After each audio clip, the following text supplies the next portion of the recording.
guys, it's your girl Halls Who, and we are back with another reaction video.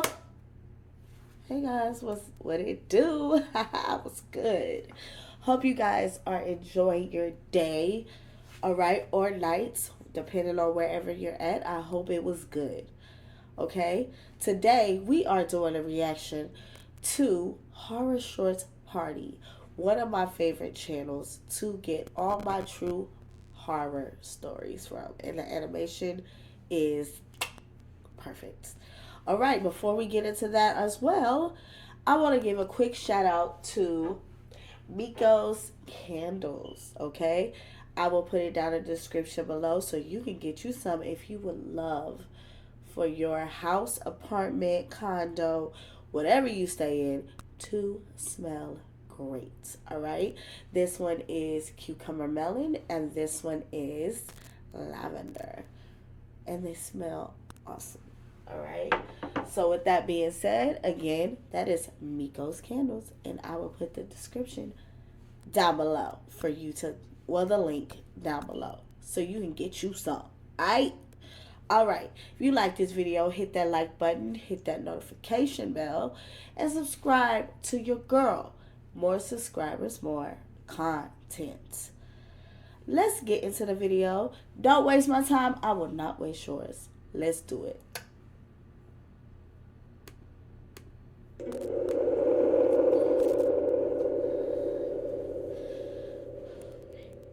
Dashcam.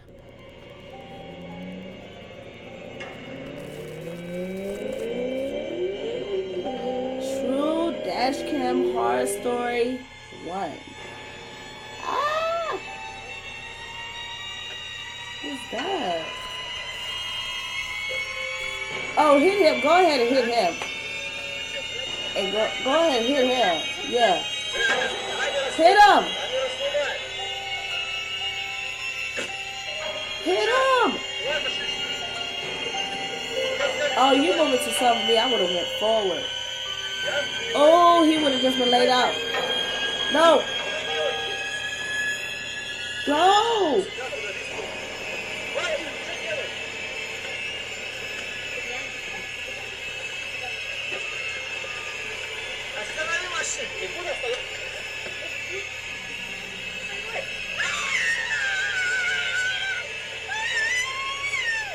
This next story was inspired by this disturbing dashcam footage showcasing two men with bats attempting to rob the driver.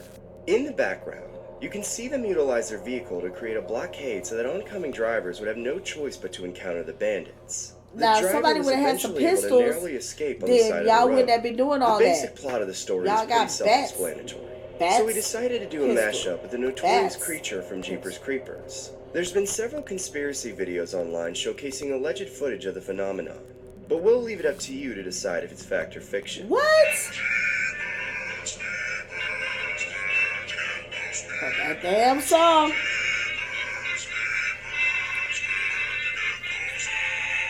I was hours away from any major city, miles from the nearest paved road and deep into a remote rural region of my county that I'm sure most so-called locals don't even know exists. And on top of everything else, I'd gotten on the road later than I planned to, which meant darkness was setting in. I got word that my great-uncle had passed away, and I knew I had to go visit the homestead for the burial. His surviving wife was quite elderly, and their offspring would need taking care of everything for a few days. Unfortunately, I didn't have a passenger to share these experiences with on my drive out to their house in the plains. It was just me and my car with the endless expanses of field and pastures all around me, and of course my radio music. I knew I was close to getting there when I started navigating the muddy dirt roads. However, on this trip, I didn't feel quite the same benevolence I was used to. After enough time, the setting sun disappeared and gave way to darkness. It was right about then, at the end of that train of thought, when I started to wonder what had really been the cause of my great-uncle's death. However, I didn't get much time to ponder this. I'd just come over a slight hill when my headlights fell over a blue van parked cockeyed in the middle of the road. There was no way to go around them without trampling through somebody's property and potentially screwing up my car. At first, it seemed obvious that they had broken down, whoever they were. But as I got closer, I wasn't so sure. Still, I wanted to give them the benefit of the doubt, that maybe they'd pushed it out into the road to get my attention. So I slowed down to a crawl and tried to gather more information. That's when the two men who'd been driving the van appeared from inside it, holding two baseball bats and making quick strides toward my car before I even came to a complete stop. My heart jumped and my pulse quickened in one of those immediate fight-or-flight responses. I could tell with certainty that whatever motive these guys had didn't matter, because they were clearly desperate, and I mean dangerously desperate, with that glossy animalistic look in their eye that tells you they aren't acting like human beings right now. They even looked like they'd been attacked by wild animals, with their clothes bloody and torn. I made sure that my windows were up and my doors were locked. I gripped the steering wheel with white knuckles and grounded the brakes, trying to think of a way out as they poked and prodded my car for a way in. Let us in! Come on, open up! Please, please let us in! We've been out here for 2 days! We won't survive another day out here! Telling me this with that? Open the damn door now! I wasn't sure what to do, but I knew the last thing I wanted was to let these guys inside my car. I shook my head at them and began to slowly back away, hoping that they would somehow remain calm and wait for someone else. But they were the first people I'd seen on that entire road. Where are you going? Let us in or we'll all die! Stop! Stop! Open the car or we will open it ourselves! One of them quickly ran behind my car and got in my way. The panic in my brain told me to just floor it and run them down, but I couldn't bring myself to do it. After trying to maneuver around them in reverse didn't work, I saw an opening forward and put the car in drive, throttling as quickly as I dared and just barely managing to get around the van without wrecking or trapping my car. Ahead of them, I could still see the two men chasing after me in my rearview mirror, tripping in the darkness, homing in on the brake lights. I didn't even think about stopping for them, but I drove on cautiously into the night just to avoid any poorly timed driving mistakes. However, I kept checking my rearview mirror for them, just to see how desperate they were to get at me.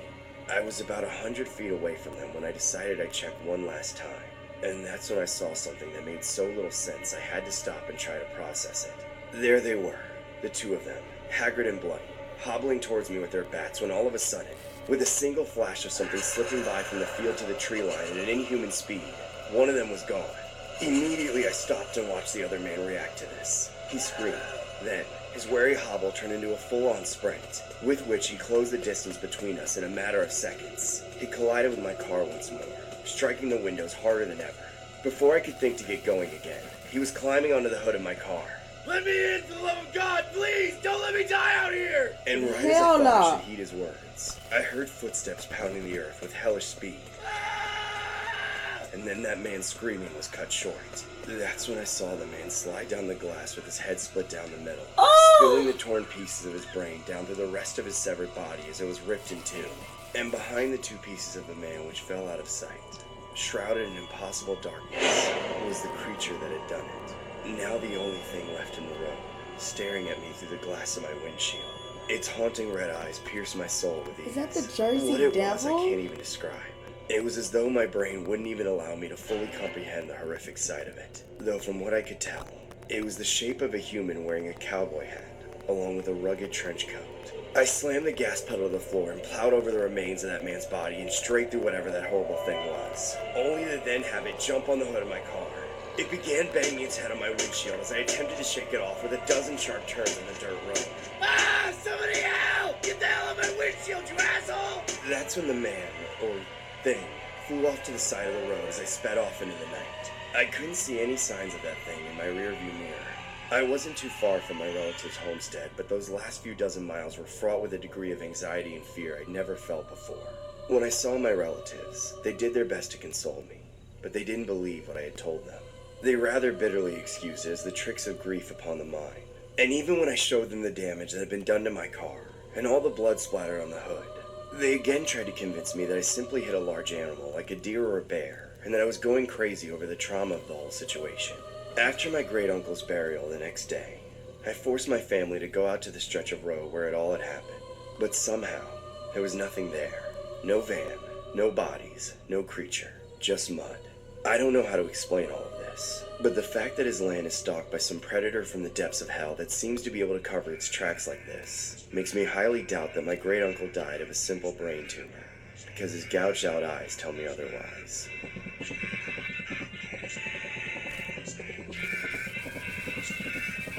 What is that?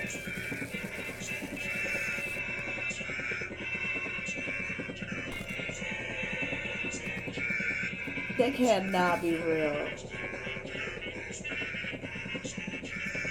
Oh, that gives me chills.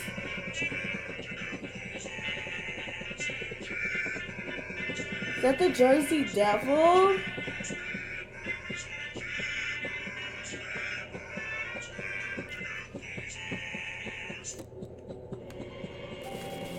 Oh, that gave me chills. Oh, like stuff like that existing is, it creeps me out. I've seen this video before. I've seen this video before. It's terrifying, but at the same time, it's low-key hilarious. Like how that old person's walking or whatever it is.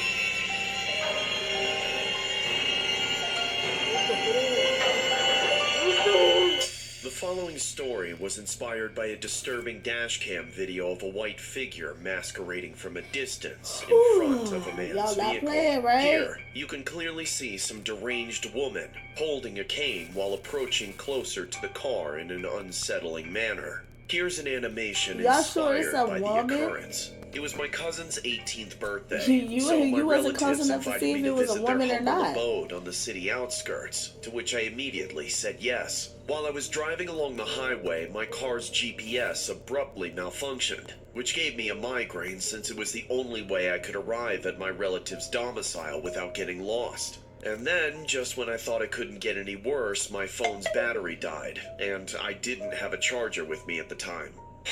What an idiot, I told myself, regretting that I failed to double-check my stuff before leaving the apartment. When I got to the gas station, it was already dusk. I bought a portable charger and then asked the cashier for directions. Fortunately, the man was kind enough to offer me a shortcut. I was so grateful that I even gave him a tip. However, before I left, the cashier called my attention and said, "Hey, mister, why don't you spend a night at the motel a few blocks away? It's getting pretty dark out there."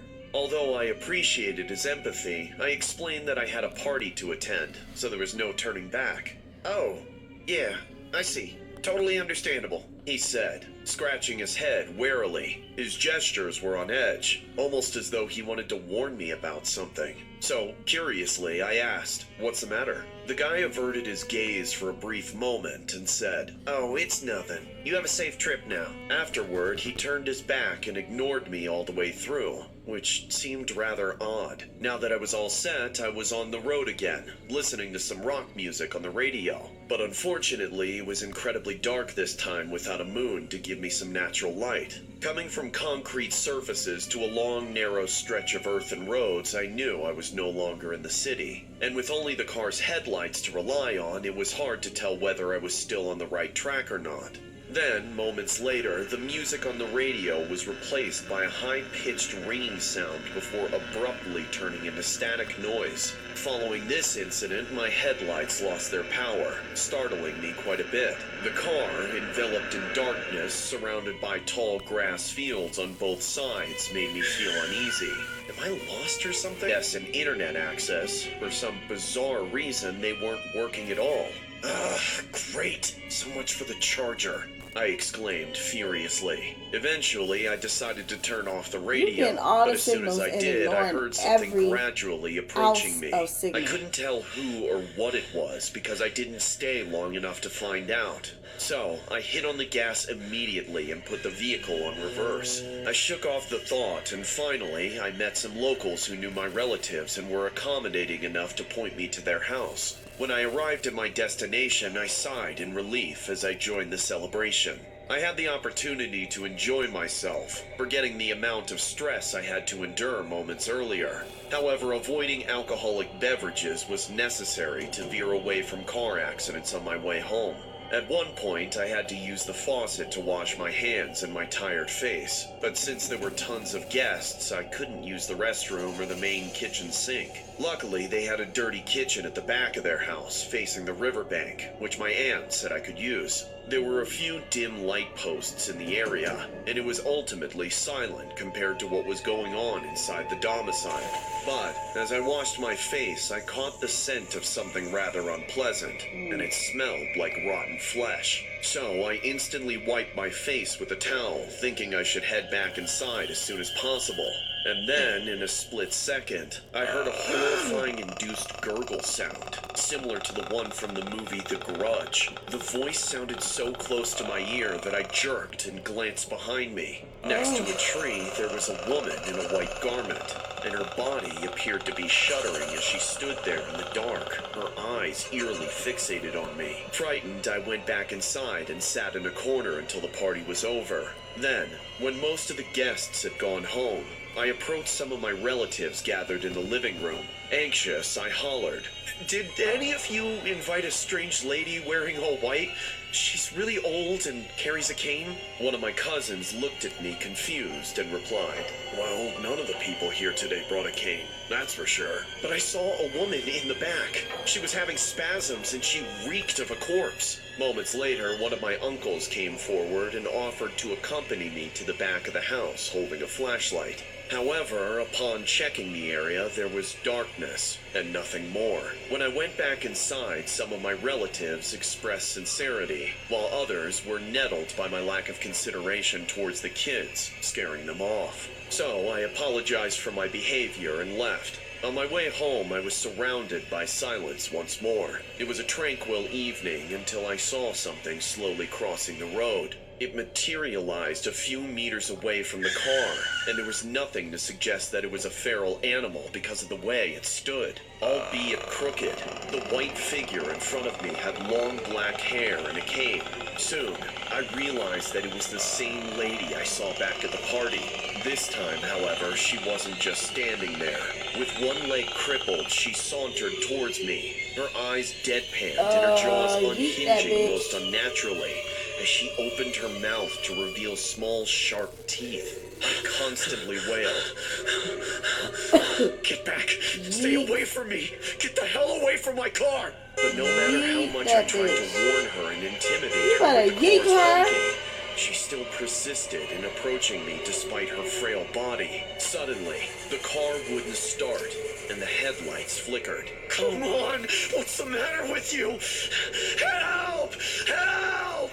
I desperately turned the keys as I struggled to hit on the gas. The woman was near the hood when the car's engine finally worked, allowing me to leave immediately. I motioned backward and took a complete alternate path, never looking back. When I arrived home, I was so exhausted that I instantly went to bed. The following day, I thought it had all just been my imagination, until I checked my dash camera and saw the same terrifying woman with her mouth wide open.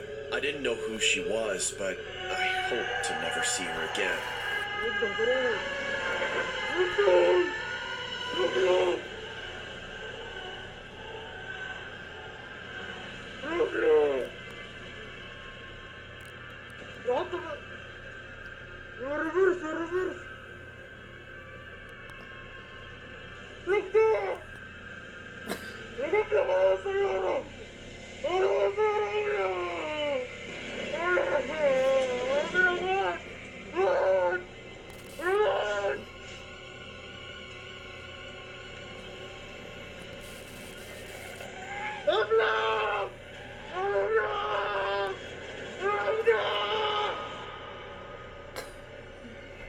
That's not funny because I'm pretty sure that man is beyond terrified. It's just a little walk that got me. It's just a walk. Oh, back up. The video portrayed here surfaced the internet for a few years now. It showcases a truck driving through a one-way road and encountering a blockade ahead of him. There appears to be a few men strolling by the side of that road, casually flagging the trucker to stop. But what makes the story more chilling was what lied ahead. The next animation portrays a dramatized version of the alleged event. I've seen a lot on the road as a trucker. Seen all sorts of breakdowns, roadkills, and wrecks. Not to mention more than my fair share of sketchy roadside stops. But there's one story that tops them all in my years of experience. It's so crazy that my boss didn't even believe it until he saw the dashcam footage. But it's something I can never really forget. I've lost a lot of sleep over the nightmares of remembering it. And for a while there, it almost cost me my ability to do my job. If anyone is willing to listen, there's lessons in this story that anybody on the road should learn from. Whether you're a biker, a four-wheeler, or even if you drive an 18-wheeler like me. For one, if you're driving cross-country, make sure to take extra precautions. Don't be like me and think you're going to be fine driving through no man's land just because you got years of experience or a piece in your passenger seat associated with night driving. I just wanted to make it to my destination as soon as possible. The whole night started off strange. For the first few hours, the road was eerily empty. Normally, at any time of night or day, there are other truckers on the road with you, but not this night. I felt like I was totally alone, the only person on the road. The only thing that kept me company was the moon, which was dressing itself as an omen of bad things to come, in the shape of a crescent in the color of blood, staring me down for its entire slow crawl up the horizon. But things really turned for the worse when I hit my first pit stop for the night. I'd been driving for a few hours at that point, and I was in need of a place to stop, relieve myself, and refuel the truck. Given that, your choices for gas stations are slim. You pretty much have to take what you can get. I kept my eyes peeled as I parked and stepped out to refuel. Again, I was the only person in sight. After paying at the pump, I thought about trying to go into the little convenience store that went along with the gas station. But at first glance, I noticed it was definitely closed down for the night. I opted to use the little toilet in the back of my cab, which I try not to overuse for maintenance purposes. I think I'd gone several hours without seeing a single soul, until I stepped out again to unhook the pump. Where is everybody? I was looking all around the flat, dark expanse for signs of life when I saw a haggard-looking man in the distance stumbling towards me. When he realized I'd seen him, he started sprinting haphazardly like some cracked-out Tom Brady about to body-check me. He looked so much like a zombie that it sent a shiver down my spine. The man makes a full stop, inches away from a collision, and says, "Sir, I need to talk to you. I need to tell you something." I had no intentions of chatting with him. I got a bad feeling about the whole place and got the heck out of there. I climbed into the cab while the man kept shouting, "Where the hell are you going? Please, you need to listen to me!" I pulled out immediately and headed for the long on-ramp back onto the interstate at a quick yet cautious rate of speed. I was glad to get out of that stop, but I couldn't help but look back through my mirrors. What I saw behind me made my heart jump. That same man was chasing after me, running and flailing his arms at me like he was trying to get me to stop. But I wasn't in any state of mind to stop for anyone who might give me trouble. So I pressed on, accelerating a little. Right before he was out of sight, I took one last glance in the mirror, and that's when I noticed a flash of something so quick that I wasn't even sure if I'd really seen it or if my eyes had played tricks on me. The face of that man as he passed under a light was covered in the dark red of blood. I didn't know if it was a self-inflicted wound or if he just hit his head on something after our encounter. Either way, my nerves were hopped up and wired, but I told myself to just keep going forward with my eyes on the road. Unfortunately, I didn't get far. What the hell was that? I was halfway up the on-ramp when I ran over what seemed to be either roadkill or a very large object. I pressed on as there was no way in hell I was down to catch a potential hit-and-run charge. I then approached a bridge ahead in the distant lights of some port city when I saw a blockage in the road. Laying there was a full tree branch across the entire pavement. This made no sense. There had been no major storms in the past few days, and there weren't even any trees near the interstate at all. But I didn't have time to think about that, as I started to apply the brakes to come to a stop, believing that all I had to do was get out and move the branch. An unholy sight rushed in on me. From their hiding spots behind the barriers on both sides of the ramp came a mob of dozens, maybe even a full 100 people, all converging on my truck, which was almost completely stopped by them. Many of them were waving me down, signaling me to stop. But they weren't the good Samaritans they were trying to appear to be, and I already knew this. They started hurling rocks and branches at my truck. My heart started pounding, sweat pouring down my face. I did my best to keep cool and not panic. Stop the truck and get the hell out now! Leave me alone, you cartel junkies, or I'm calling the cops! First I tried going back, throwing the truck into reverse and backing away. I was going to try to get all the way back to the gas station where there might be some safety in numbers with the other truck boarded. I plowed straight through the blockade, cringing as I heard the wood snapping itself into the components of my truck. Thankfully, I made it through the debris and was able to get up to speed on the interstate. To make sure I'd really lost them, I jerked the rig around to shake off anyone who might be hanging on the back. I was able to get another 50 miles before one of my tires blew out from being punctured with wood splinters. I was well and far enough away from that mess though. The rest of the story isn't as interesting. Just me stranded on the side of a barren road waiting for a Mack tow truck. Of course, I contacted the authorities and everything, but all of that is out of my control at this point. The only thing that's left for me is to move on from the whole thing. To this day, I still have trouble sleeping over it. I always get caught up thinking what would have happened if they just waited another minute for me to get out of the truck. If I would have ended up like that other guy I saw, or even worse. One thing is for sure though. I'm glad my truck was equipped with a dash cam. I wasn't even thinking about the camera the whole night. but it turned on automatically and captured the whole thing, which not only saved me from getting fired from my job, but also landed me some compensation pay, and provided a cautionary tale for other road hogs to learn from, that you can never know what's around that bend.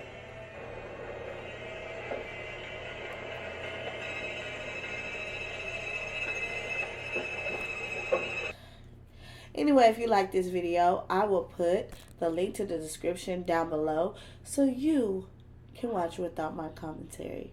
Okay? So you can shut up about it. If you like this video, go ahead and hit that like button, hit that notification bell, ding ding, so you get the latest from your girl. Subscribe to me. Go ahead. More subscribers, more content. And I will see you guys next video. Peace.